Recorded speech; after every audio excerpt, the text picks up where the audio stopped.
Hi, I'm DJ Bot from Bot Monument, and I'm going to show you how to repaint the back of a stone that's blown in the polish and reinstall the white paint. Now, you may recognize this stone from another video, the cleaning video. We brought it back to do some updating.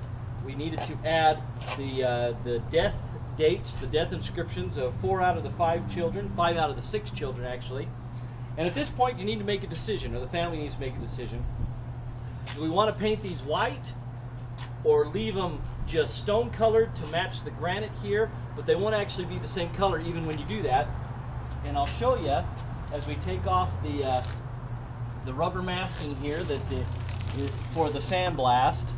You'll see that even though there's no paint in those letters, you'll see the difference between the stuff that was sandblasted years ago and that I just got just finished sandblasting just a few moments ago.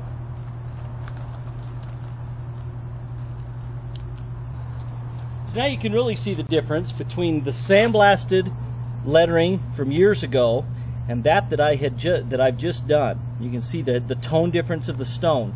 So we're going to opt to repaint this stone so that it all looks uniform and nice. First of all, I need to get all the dust off. What you'll need for this, if you do this in the cemetery, once you clean off your stone and you decide that you want to put white lettering back in the letters, is you'll need tape. Okay? You can use duct tape, you can use painter's tape, but because I'm a professional and I do this all the time, we're going to use sign tape because it's wider, it comes in wider widths. And it's real simple. What you want to do is mask off as much of the stone. If you're using duct tape or either one, I'm using this tape because I'll be able to come back and cut around it, cut around the lettering, and have less polish showing than even if I used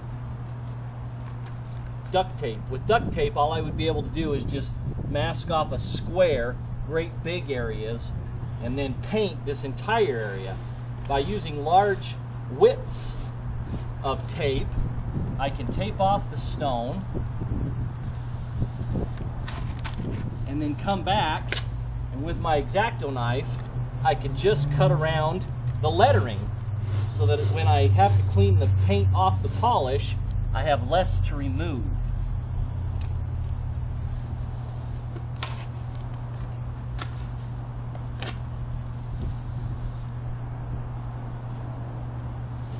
And now you can see that we've covered a lot of the stone with this masking tape. And you might be saying to yourself, Self, how come they're not using molasses like they did in the other video? Well, because we don't have an unpolished surface. We just have polish and lettering. And so we don't need the molasses because the paint will come right off the polish here. And so now what I want to do is I want to come back in with my X-Acto knife and just cut right above and around the lettering itself. And then remove that particular part of the tape, exposing the lettering or the area that we're going to paint. Now you can go ahead and you can paint this whole thing, but I'm going to tell you from experience, sometimes it's a pain in the butt removing all that paint. I'm not going to tell you how to paint because every brother has his own way of painting.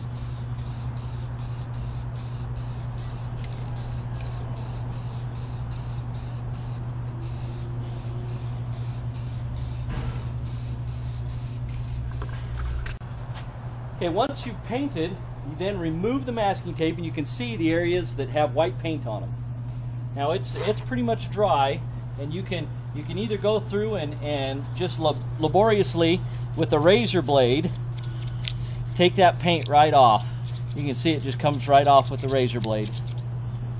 We found though that once again our clean stone that's available at botandsons.com, it will do the best job and the quickest job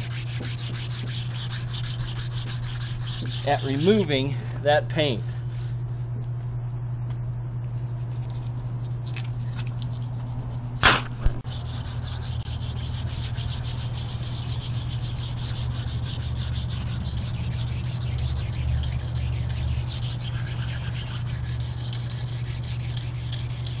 A clean stone will just rub that paint right off.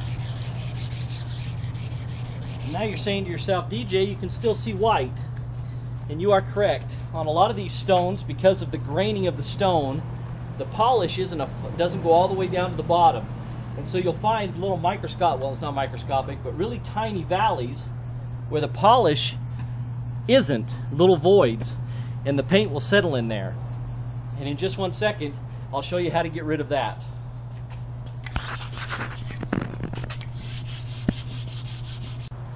Now, once you've rubbed the paint off of all the areas that you can get to, like I said, you'll still have areas where it's gotten down in the really small cracks where the quarry wasn't able to polish it out. Now, you don't notice it generally in the areas, but with the paint you'll notice it.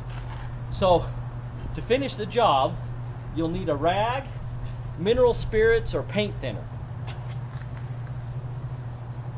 Simply get the rag wet and carefully go around the areas, careful not to get the solvent or the mineral spirits down inside the lettering, because you'll just take the paint right out of there as well. And just take the paint and you can see that it just dissolves the white lettering.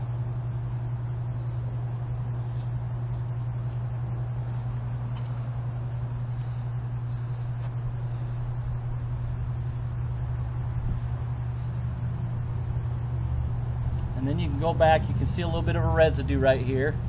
You just go back with your clean rag.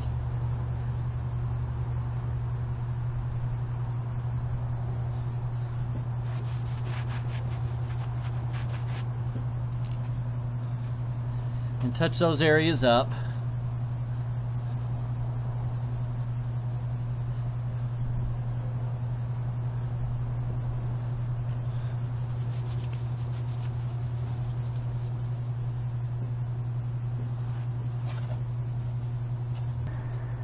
Well, you can see now with the paint taken off, you still have just a little bit of residue that's always going to be in those cracks. You're never going to be able to get it all the way off. But you can see with the polish cleaned, letters repainted, it looks like a brand new stone. And just about anybody can do that in the cemetery. So if you have any other comments or questions, please post them on our YouTube station or visit our Facebook page at Bott & Sons. Other than that, here's another trick of a 100-year trade.